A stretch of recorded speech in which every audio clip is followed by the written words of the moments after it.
নমস্কার বন্ধুরা, আপনাদের সকলকে আমার চ্যানেলে স্বাগতম। ঘরের ঠাকুর শ্রী রামচন্দ্র শ্রীমতী কিরণবালা মজুমদারের লেখা আমি বেশ কদিন যাবৎ পাঠ করছি।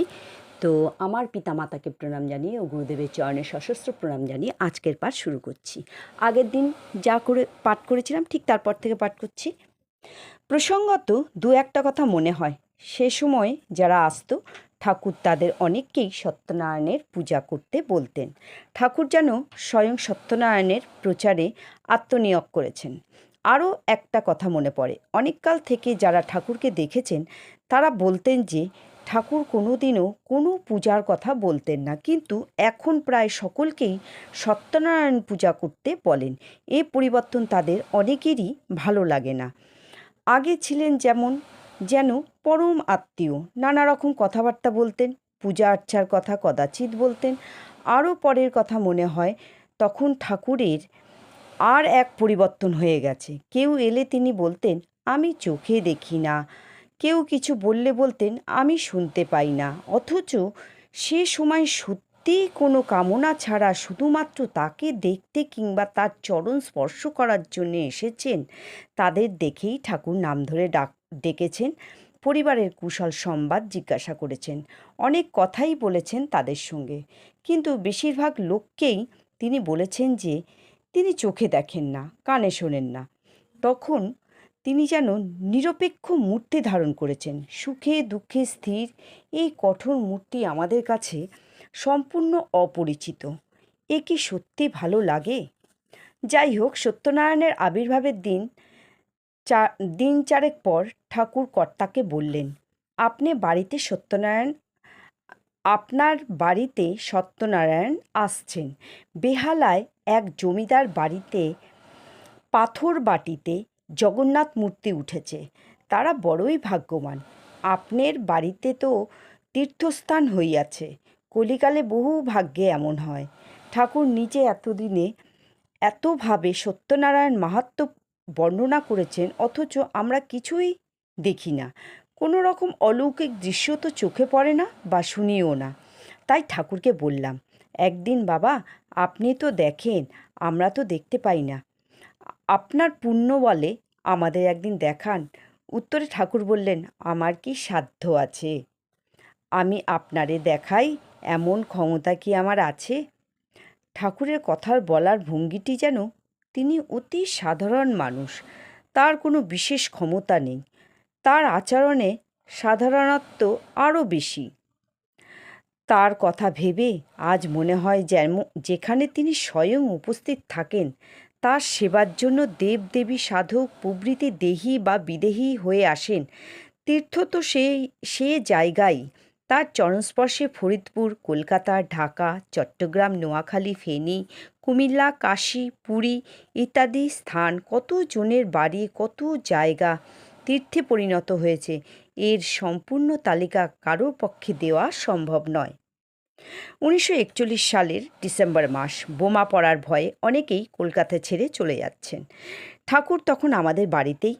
অনেকে এসে তার কাছে বলল যে তারা আর থাকতে ভরসা পাচ্ছে না, কলকাতা ছেড়ে অমুক জায়গায় চলে যাবে। ঠাকুর তাদের কাউকেই উৎসাহ দিলেন না, প্রায় সকলকেই প্রকারান্তরে বললেন যে তিনি যেখানেই যান না কেন, ভাগ্য তো ওর সঙ্গেই থাকে। কিন্তু অনেকেই সে কথার নিরস্ত হলো না। তারা কলকাতা ছেড়ে চলে গেল।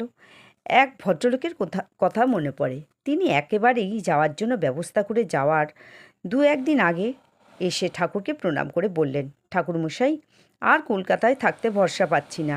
কবে যে সকলে মিলে বোমায় মরব। সকলেই আসানসোলে যাচ্ছি। ভদ্রলোক কিছুকাল আগেই জাপানি বোমার ভয়ে বোধহয় আসাম থেকে কলকাতা এসেছেন, আবার কলকাতা ছেড়ে চলে যাচ্ছেন যতদূর মনে পড়ে আসানসোলে। ঠাকুর তাকে বেশ রসিয়ে বললেন, যম যদি তাড়া করে আসাম থেকে কলকাতা আসতে পারে, পথ চিনে যম আসানসোলেও যেতে পারে, আর যদি না চেনে জিজ্ঞাসা করতে করতে যম যাবে। তার এরকম কথা সেই লোক নিরস্ত হলেন না, তিনি গেলেনই। কোনো বিষয়ে নিশ্চিন্ত মনে ভাগ্যের উপর সুখ দুঃখের ভার ছেড়ে রাখার কথা তিনি বলতেন, কিন্তু আমরা তার কথা মতো চলতে পারতাম না। সকলেই কলকাতা ছেড়ে চলে যাচ্ছেন, কি হবে কি জানি।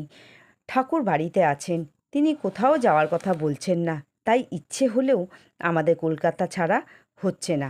একদিন তাকে খোলাখুলি জিজ্ঞাসা করলাম, বাবা, এত লোক কলকাতা ছেড়ে চলে যাচ্ছে, আমরাও কি যাব? ঠাকুর বললেন, সত্যনারায়ণ কি এই কয়জনরে রক্ষা করতে পারবো না? তার এই দৃঢ় পরিষ্কার কথার পর কলকাতার বাইরে যাওয়ার ইচ্ছা আমরা একরকম ত্যাগ করলাম। বন্ধুরা, এখানে খোলাখুলি একদিন জিজ্ঞাসা করলাম, কি বলছে? বাবা, এত লোক কলকাতা ছেড়ে চলে যাচ্ছে, আমরা কি যাব? ঠাকুর বললেন, সত্যনারায়ণ কি এই কয়জনের রক্ষা করতে পারবো না? তো এই কথা থেকে আমরা কিন্তু পরিষ্কার বুঝতে পারি, শ্রী গুরুদেব আমাদের কৈবল্যনাথ, আমাদের শ্রী রাম ঠাকুর, উনি স্বয়ং সত্যনারায়ণ। উনি নিজেকে এখানে সত্যনারায়ণ বলেই আমাদের সামনে প্রকাশ করছেন। তো আজকে আমি আর পাঠকে এগিয়ে নিয়ে যাব না, পরের দিন ঠিক পরের থেকে পাঠ করব। আজকের মতো এখানে পাঠকে বিরাম দিলাম।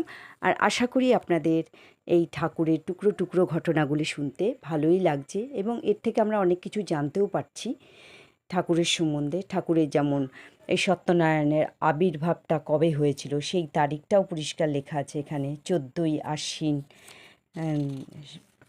আমাদের গুরুদেব মানে একদম লিখে রেখে গেছিলেন যে 14ই আশ্বিন বৃহস্পতিবার কৃষ্ণপক্ষ পঞ্চমী তিথিতে এই উৎসবের আবির্ভাব শ্রী শ্রী সত্যনারায়ণের।